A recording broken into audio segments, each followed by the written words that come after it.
스마트 스토어는 강남 아파트와 비슷한 성질을 가지고 있다는 거 혹시 알고 계셨나요? 모르셨으면 오늘 이 영상을 끝까지 보시면 제가 무슨 말을 하고 있는지, 스마트 스토어가 왜 작년보다 올해 더 어려워졌는지 이해하실 수 있을 거예요.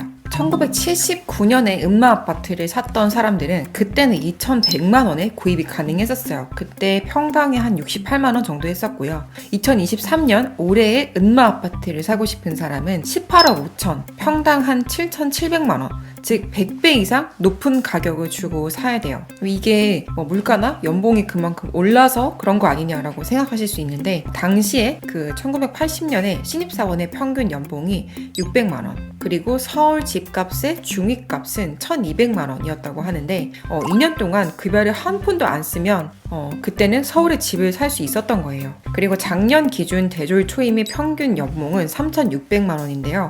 서울 아파트의 중위 가격은 10억 6천만 원입니다. 한 푼도 안 쓰고 17년을 모아야 되는 거죠. 여러분은 1년에 물티슈를 몇 번이나 사세요? 물티슈 통계에 의하면 1년간의 물티슈 구매 횟수는 1인당 평균 3.7회에서 5회 사이, 구매 비용은 적게는 1회당 27,000원에서 많게는 5만원까지 분포한다고 합니다. 여기 보면은 3만원 초반대에 많이 분포가 되어 있으니까 대략적으로 한 3만원 정도 쓴다고 잡을게요. 보통은 이 물티슈를 여자가 많이 사고 남자는 여자 가족이 산 거를 쓰는 형태라고 하고, 노인 인구도 일부 물티슈를 안 쓴다라고 가정하면 우리나라 인구 5천만 명의 3분의 1 정도인 1,700만 명이 이 정도의 물티슈를 매년 구입한다고 해볼게요. 그러면은 이 물티슈 전체 시장의 규모는 1,700만 곱하기 3만 5,100억 정도의 시장 규모가 나오게 되네요. 근데 이 물티슈 시장은 2023년 현재 성장이 많이 둔화되었습니다. 2005년 600억, 2009년 1,100억, 그리고 2020년 5천억을 찍은 후에 성장세가 매년 3% 정도라고 하는데요. 제가 이 물티슈 얘기를 왜 했냐면요. 제품에 대한 사람들의 수요는 시장 자체가 커지는 중이 아니라면 크게 늘지 않는다라는 말씀을 드리고 싶은 거예요. 그러니까 물티슈 시장은 처음 나왔을 때부터는 급격하게 성장했지만 이제 거의 대부분의 국민이 쓰는 지금은 성장이 거의 될 여지가 없다라는 거죠. 사람들의 행동 패턴은 작게는 변화하는 것 같긴 한데 이렇게 큰 틀에서 긴 시간을 두고 보면 거의 같아요.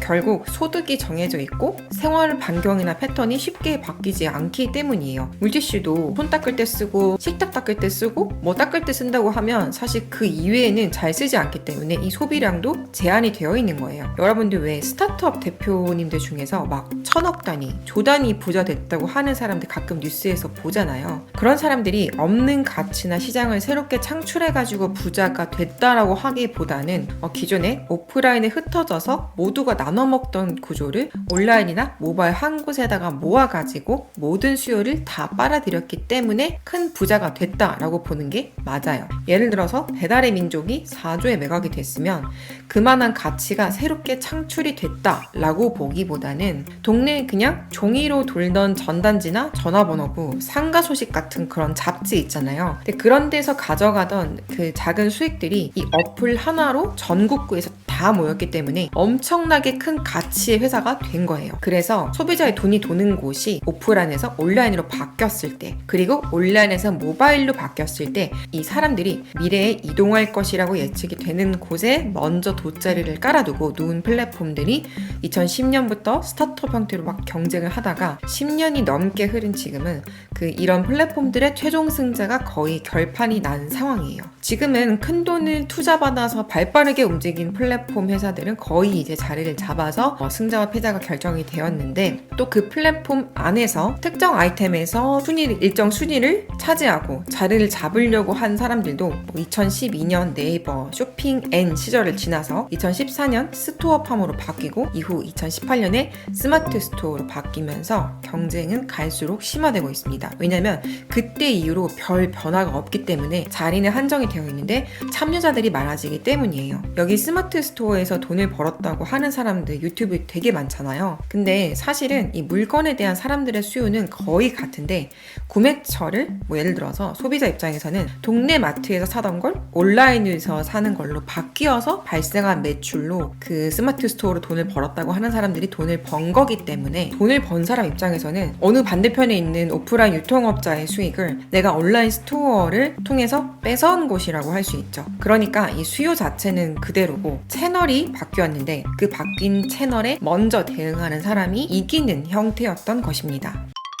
여러분이 이제 스마트 스토어를 처음 들어오는 거라면 이 히스토리에 대한 이해가 없어서 과거에 스마트 스토어로 돈을 잘 벌었던 사람들을 보면서 나도 지금 들어가면 비슷하게 벌 수 있을 거라고 생각하기 쉬운데요. 여러분이 뭔가에 시간과 돈과 미래를 투자할 거라고 마음을 먹으셨으면 적어도 이런 히스토리에 대한 이해는 좀 있었으면 해서 이 영상을 통해서 또 계속 설명을 해드리고 있는 거예요. 과거에 스마트 스토어에서 돈을 좀 벌었다라고 하는 사람들은 마치 이 1980년대 은마 아파트가 2천만 원을 하던 시절에 은마 아파트를 산 거랑 비슷한 효과를 내고 있어요. 이게 미래에 오를 거라는 걸 알고 들어왔든 아니면 그냥 원래 살던 동네라서 은마 아파트를 샀는데 운 좋게 오른 것이든 그 자리를 어떻게든 그때 점유한 사람들이 지금 부자가 된 거예요. 아까도 말했듯이 그때 대졸 초임이 600이었는데 은마 아파트가 한 2,100만 원 정도였으니까 솔직히 돈 거의 안 쓰고 한 3, 4년 모으면 은마 아파트를 살 수 있었거든요. 하지만 지금 강남에 있는 아파트가 가치가 있다는 게 알려진 지금은 대졸 초임이 6배 오른 3,600만 원이어도 30년을 모아야지 겨우 은마 아파트를 살까 말까예요. 근데 거기다가 이 가격 17억, 18억 하는 가격이 30년 뒤에도 이 가격일 리가 없으니까 결국 내가 모으는 돈과 부동산 가격의 격차는 더더욱 벌어질 거고요. 사실 스마트 스토어에 자리를 잡는 브랜드가 된다는 것도 강남 부동산과 상당히 비슷한 양상이기 때문에 일찍 들어온 사람들은 큰 노력 없이도 돈을 벌었고 늦게 들어온 사람들은 그 사람들의 몇 배의 노력을 해도 자리를 잡기가 어려워졌어요. 제가 실제로 체감을 하는 스마트 스토어의 경쟁 속도는 거의 두세 달 단위로 계속 빡세지고 있다는 느낌이에요.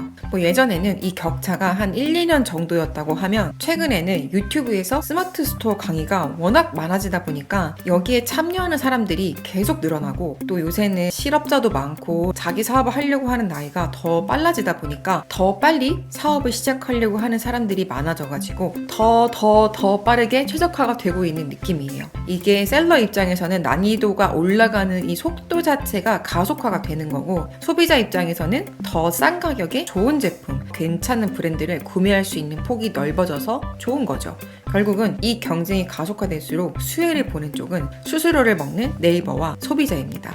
그래서 예전의 방식, 작년의 방식을 여러분이 올해 적용하면 자꾸 안 되는 거예요. 대표적으로 모든 제품에 정해진 퍼센테이지의 마진을 붙이는 3배수 공식. 제가 작년 이맘때쯤에 원가율이 3분의 1 정도 되게 맞춰야 된다고 말을 했었죠. 근데 지금은 또 스마트 스토어에서 스토어 자체의 성장을 높이기 위해서 원가율이 90%에 육박하게 되거나 즉 마진이 10%라는 거죠. 또 일부 상품은 원가보다 싸게 파는 스토어들도 많아요. 그렇게 해서라도 아이템 검색 결과의 1페이지를 일정 기간 유지를 해야 이후에 광고를 하지 않아도 내 제품을 사면서 보상이 온다라는 걸 알기 때문에 그렇게 버티는 거죠. 마치 강남집이 자꾸 오르니까 차곡차곡 돈을 모아가지고 사기보다는 일단 대출을 풀로 땡겨서 집을 사고 대출을 막 10년 넘게 갚아가 나가거나 또는 내 집이 아닌 경우 대출을 만약에 8억을 받으면 전세를 이제 8억짜리를 받아가지고 그거 이자만 내면서 이제 버티는 그런 경우에 물론 요즘은 또 금리가 높아져가지고 좀 이런 게 어려워지긴 했지만 이제는 거의 이제 기준금리가 동결이 됐고 또 내년에는 떨어질 거라고 예상이 되니까 집값이 여기서 더 크게 하락하지는 않을 것 같고 이전에라도 대출을 풀로 땡겨서 집을 잡은 사람들의 결정이 나중에는 가격이 안 떨어진다고 하면 가격이 안 떨어지고 더 오른다고 하면 오히려 그 결정이 신의 한 수가 될 수도 있다는 거예요. 제가 이 스마트 스토어의 경쟁판에서 가진 경쟁 우위가 아무것도 없는데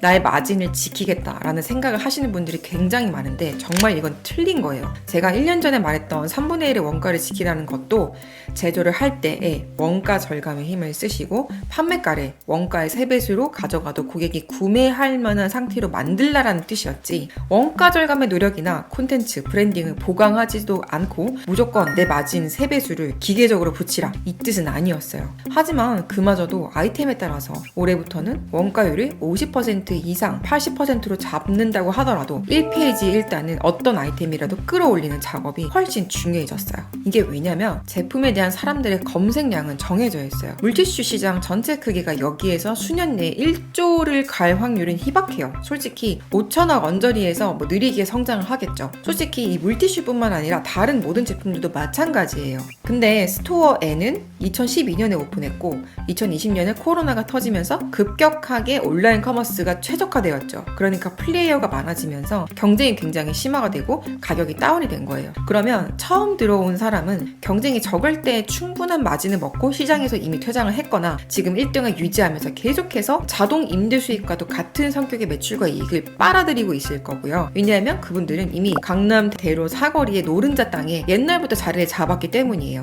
그리고 신규 진입자는 단지 이거를 늦게 알았다라는 이유로 몇 배, 몇십 배의 노력을 해야지 겨우 5등, 10등 안에 들 수 있을 거고요. 하지만 이게 누굴 원망하거나 할 건 아니죠. 이건 세상 만물의 속성인 것 같아요. 가치가 있는 것에 대한 수요는 지수함수 그래프처럼 올라간다는 게 말이죠. 결국 10만 이상 검색량을 보이는 어떤 키워드에서 1등을 유지하고 있는 셀러들은 이제는 강남대로의 코너 자리에 건물을 가지고 있는, 즉 임대 수익과 같은 수익을 계속 내고 있을 거라서 그분들한테는 스마트 스토어를 유지하고 확대하는 것이 쉬울 거예요. 그러면 여러분은 이제 시작을 하면은 경기도, 양주, 가평, 양평 이런 데서 시작해가지고 강남 중심부로 뚫어와야 되는 거니까 지금이라도 앞으로의 10년, 20년 동안 내가 할 자영업 스마트 스토어를 위해서 그 강남 금싸라기 땅을 비집고 올라가려면 결국 보통의 노력과 각오로는 거의 불가능하다라고 말씀을 드리고 싶어요. 하지만 여전히 2024년, 2025년에 비해서는 그래도 올해가 그때가 제일 쉬웠어 라고 할 수 있는 건 분명해 보여요. 여러분이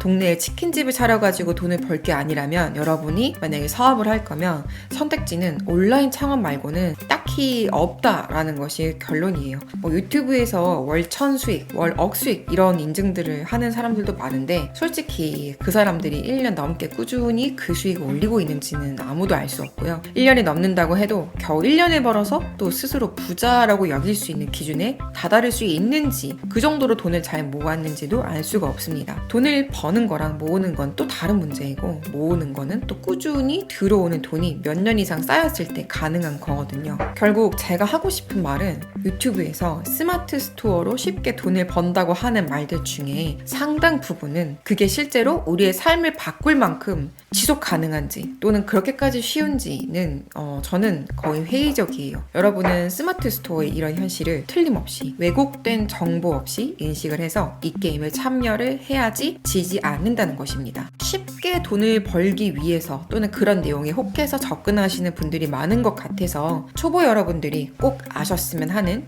내용을 영상으로 한번 만들어 봤는데요. 10억 채널은 이렇게 스마트 스토어의 꿈과 희망보다는 현실과 여러분들이 피해야 할 것, 조심해야 할 것, 현실적으로 안 되는 것 등등에 대한 내용들이 더 많으니까 스마트 스토어나 온라인 창업을 준비하고 계시다면 구독을 누르시고 모든 영상을 한번 다 훑어보시는 것을 추천할게요.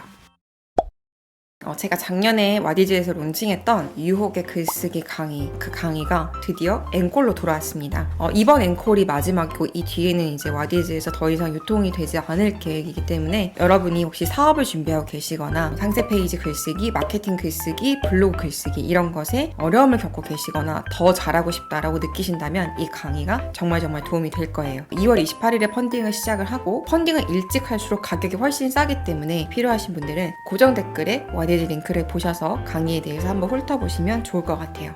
영상 끝까지 봐주셔서 감사하고요. 저는 다른 영상에서 뵐게요. 안녕.